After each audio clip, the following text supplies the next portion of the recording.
با درود دوستان عزیز، این را باید دانید.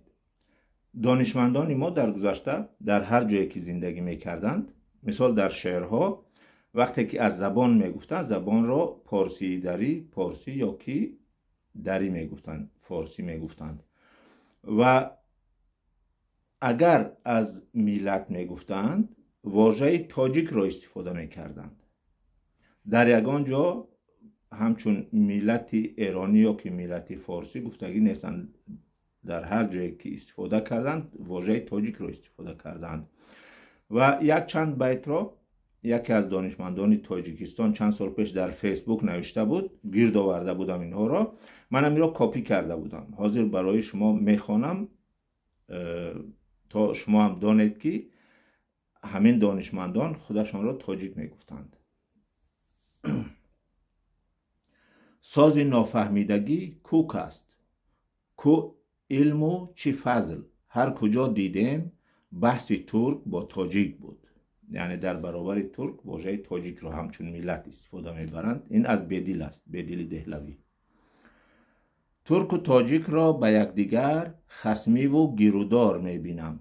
شاه نعمت الله ولی.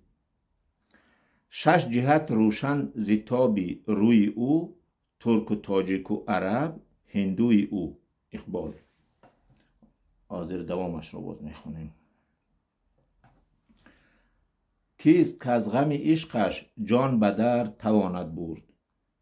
دیلم است یا کرد است، ترک است یا که تاجیک است. حاجب شیرازی.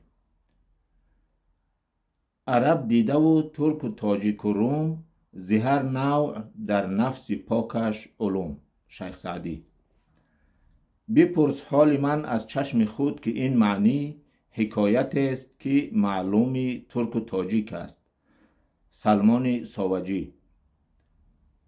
از دم سعیدی ایسی دم ما، ترک و تاجیک بس زنده شدند. شاه نعمت الله ولی. چو یکسان است آنجا ترک و تاجیک، هم از ایران هم از توران دریغا. عطار نیشاپوری. تو را دادار ترک است و تو تاجیک، بیمانده بر سر این راهی باریک. عطار نیشاپوری. تاجیکی گردنکشی لشکر شکن، بیشتری نیزور و تیغزن.